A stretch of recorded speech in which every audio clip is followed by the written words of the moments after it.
Youpi! C'est la fin du chapitre. C'est la dernière leçon de vie.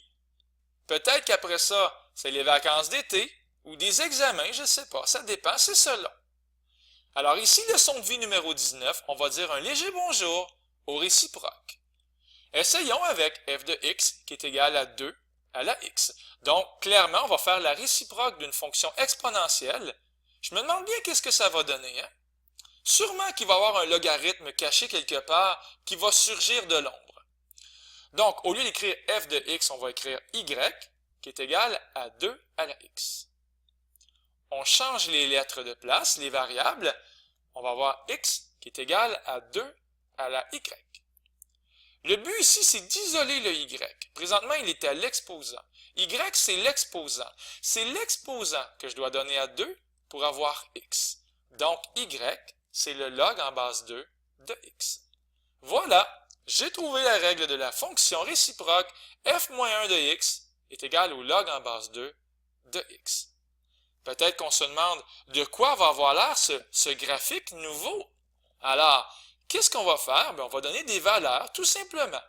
Alors, par exemple, si x vaut 1, c'est quoi le log en base 2 de 1? Qu'est-ce que je dois donner à 2 pour avoir 1? C'est 0. Si x vaut 2, qu'est-ce que je dois donner à 2 pour avoir 2? C'est 1. Qu'est-ce que je dois donner à 2 pour avoir 4? C'est 2.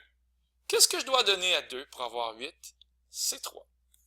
J'espère que vous voyez le graphique. Attention, ça va apparaître maintenant. C'est très, très, très joli, hein? Alors, qu'est-ce qu'on voit ici? On a la fonction f, ici la fonction exponentielle, 2 à la x. Par exemple, 2 à la 2, 2 à la 2, ça fait 4. Ou 2 à la 3, ça fait 8. Donc, clairement, ici, on a la fonction exponentielle. On a aussi 2 à la moins 1, tiens, il est ici. 2 à la moins 1, bien ça donne une demi, comme ceci. Mais ici, c'est le contraire maintenant avec la fonction logarithmique. Elle s'appelle f-1. Et clairement, le 2, 4 est devenu, sans aucune surprise, 4, 2. On l'avait ici, 4, 2.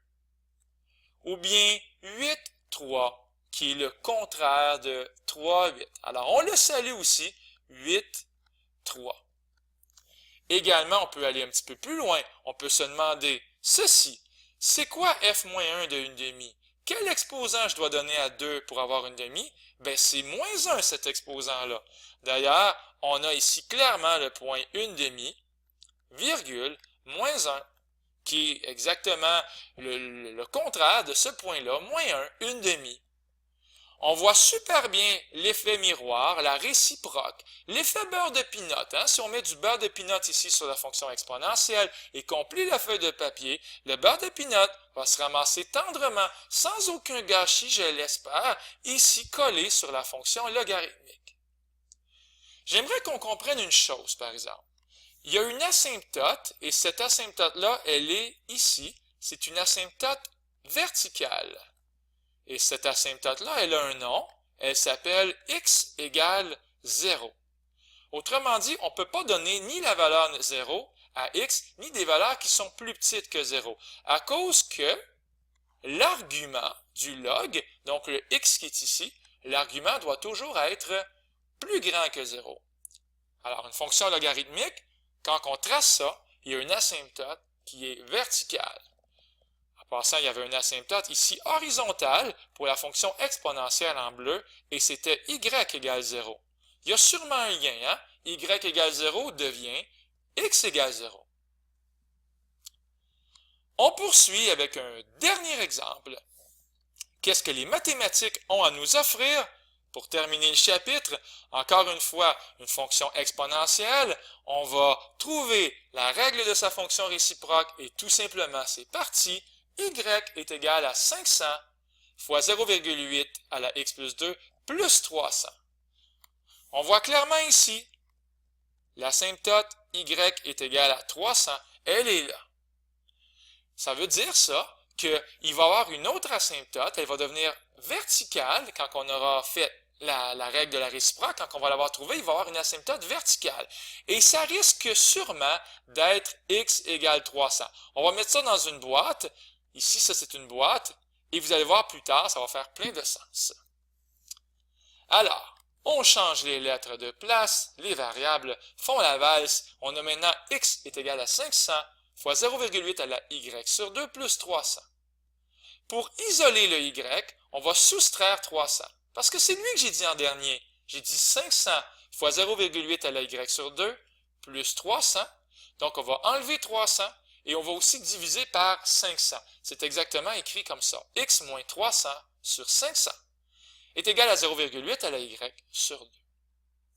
Ah, y sur 2. Qui es-tu, toi, y sur 2? Bien, y sur 2, c'est l'exposant que je dois donner à 0,8 pour avoir x moins 300 sur 500. Donc, y sur 2, c'est le logarithme en base 0,8 de x moins 300 sur 500. Et finalement, si on fait fois 2, on va tout simplement avoir y qui n'est rien d'autre que 2 fois l'exposant que je dois mettre à 0,8 pour avoir x moins 300 sur 500. Évidemment, on va écrire un beau f moins 1 de x, et on est content. Alors, f moins 1 de x, encore une fois, 2 fois le log en base 0,8 de x moins 300 sur 500. Clairement ici, on va avoir une restriction. Ici, l'argument, ce que je mets en jaune, doit être plus grand que 0. Donc, x moins 300 sur 500 doit être plus grand que 0. Si je multiplie par 500, ça va faire x moins 300 doit être plus grand que 0, et donc x doit être plus grand que 300. La voyez-vous tantôt, l'asymptote verticale dont je parlais, x égale 300, elle colle à la restriction. Autrement dit, loin, loin, loin, loin, loin par là-bas, parce qu'ici on gradue 1, 2, 3 jusqu'à 12, moi, si je me rendais vraiment très, très loin, on pourrait voir éventuellement, bien debout, bien droit, une asymptote ici. Elle serait verticale à la position x égale 300. La règle, x égale 300. Et surtout, n'essayez pas de donner des valeurs à x qui sont plus petites que 300. Parce que qu'est-ce qui se passe si vous remplacez x par un nombre qui est plus petit que 300? Par exemple, 100, 100 moins 300, divisé par 500, ben ça fait quelque chose de négatif, ça fait moins 0,4. On ne peut pas faire le log en base 0,8 ou le log en n'importe quelle base de moins quelque chose. Donc, il n'y aura rien ici dans cette zone-là, et le party va commencer à droite de l'asymptote quand on va donner des valeurs de x plus grandes que 300, comme par exemple 300,1, 300,5, 301 ou 1 million. À ce moment-là, on va pouvoir calculer la valeur de f moins 1 de x, mais pas avant ça. Donc, ça se passe à droite, plus grand que l'asymptote. Vous avez compris ici que l'asymptote verticale, on ne peut pas l'avoir. La graduation différente sur les axes, ici on gradue par 100 et ici on gradue par 1, nous empêche de voir l'effet symétrie, l'effet beurre de pinot. On voit encore ici là, des restants de l'ancien numéro, la bisectrice ici du premier et du troisième cadran. Ben ici, ça ne marche pas cet effet miroir-là à cause de la graduation qui malheureusement, on va verser une larme sur chaque joue. La graduation n'est pas la même. Il y aura une asymptote verticale à la position x égale 300, ça c'est clair, on en a déjà parlé. C'est la fin. J'espère que vous avez aimé mes vidéos. J'aimerais vous dire qu'il va en avoir d'autres, sur d'autres sujets, sur d'autres chapitres, avec, je l'espère, le même enthousiasme et le moins d'erreurs possible, mais on est humain, puis des fois, on en fait une ou deux. Je vous salue, je vous souhaite une belle continuité en mathématiques. C'était Luc Allard pour le Collège Sainte-Anne. Au revoir.